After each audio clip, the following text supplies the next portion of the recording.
Assalamualaikum warahmatullahi wabarakatuh. Perkenalkan, nama saya Siti Fatimah dari kelas 12 IPS 1. Di sini saya akan menjelaskan materi yang pertama, yaitu tentang kebudayaan masyarakat Mekah sebelum Islam dan strategi dakwah Rasulullah periode Mekah. Kebudayaan masyarakat Mekah sebelum Islam dibedakan menjadi dua. Yang pertama, dilihat dari kondisi sosial masyarakat. Bangsa Arab dikenal sebagai jahiliyah, yang artinya bodoh. Bangsa Arab telah mengenal pengetahuan dan dalam hal sastra mereka telah mencapai kemajuan pesat. Orang-orang Mekah yang suka mengembara cenderung lebih menyukai kebebasan, sehingga mereka tidak suka hidup di dalam aturan. Orang Mekah dikenal sebagai bangsa nomaden yang suka berpindah-pindah. Dan yang kedua, dilihat dari agama dan keyakinan, di mana mereka masih mempercayai adanya Tuhan, tetapi cara mereka menyembah masih dengan menggunakan perantara berhala yang terbuat dari batu atau kayu. Selanjutnya, strategi dakwah Rasulullah periode Mekah.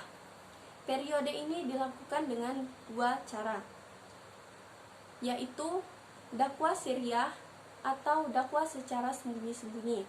Pertama, Rasulullah SAW mengajak keluarga dan sahabatnya.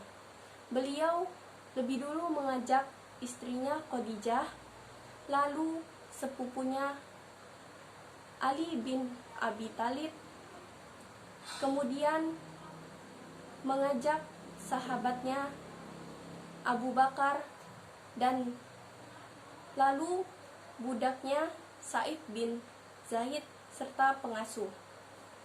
Yang kedua, dakwah secara terang-terangan dimulai di mana Rasulullah SAW ini melakukan atau memulai dakwah kepada masyarakat umum dengan mengajak masyarakat Islam untuk melakukan haji.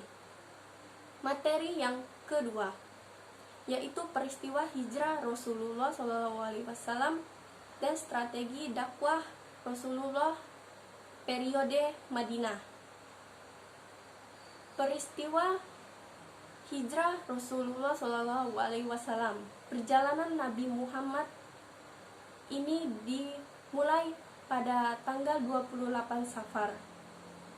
Beliau keluar dari rumah pada malam hari dan ditemani oleh sahabatnya yang bernama Abu Bakar As-Siddiq. Karena ada situasi yang tidak aman, Nabi Muhammad bersembunyi di Gua Sur selama 3 hari. Setelah Nabi Muhammad bersembunyi di Gua Sur selama 3 hari, beliau melanjutkan perjalanan hijrah pada tanggal 1 Rabiul Awal.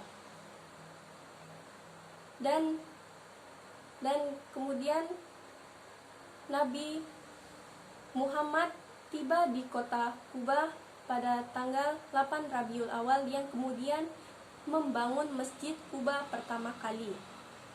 Pada tanggal 18 Rabiul Awal, Nabi Muhammad akhirnya tiba di kota Madinah dan disambut dengan gembira oleh seluruh penduduk kota Madinah. Selanjutnya, strategi dakwah Rasulullah SAW periode Madinah. Strategi ini dilakukan Nabi Muhammad SAW ketika di Madinah, yaitu dengan membangun Masjid Kuba sebagai pusat beribadah dan dakwah. Yang kedua, Nabi Muhammad membangun ekonomi rakyat dengan mendirikan pasar di dekat masjid. Yang ketiga, Nabi Muhammad mempersaudarakan kaum Muhajirin dan kaum Ansor. Dan yang keempat, Nabi Muhammad membentuk piagam Madinah yang dijadikan sebagai dasar toleransi antar umat beragama. Materi yang ketiga yaitu menjelaskan isi piagam Madinah dan peristiwa Fatu Mekah. Di sini saya ambil 3 poin penting dari isi piagam Madinah, yaitu yang pertama, orang-orang Mekah, baik itu dari Quraisy atau dari Madinah, orang-orang Ansor, dan siapapun yang ikut mereka, menyusul mereka, dan berjuang bersama di jalan Allah Subhanahu wa Ta'ala, maka mereka adalah satu umat. Dan yang kedua, seluruh umat Islam satu sama dengan yang lain, mereka itu berbeda kahilah dan mereka harus saling membantu dalam urusan masalah membayar diyah. Dan yang ketiga adalah orang Mekah tidak boleh meninggalkan saudaranya yang beriman di dalam keadaan yang terbebani hutang dan tidak bisa bayar. Selanjutnya peristiwa Fatu Mekah. Fatu Mekah adalah pembebasan kota Mekah.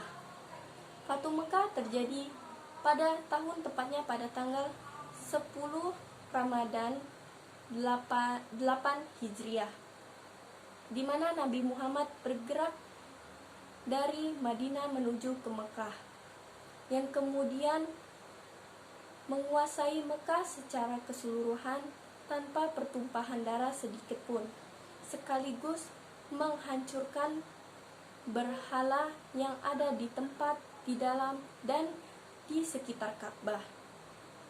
Demikian itu yang dapat saya sampaikan. Wassalamualaikum warahmatullahi wabarakatuh.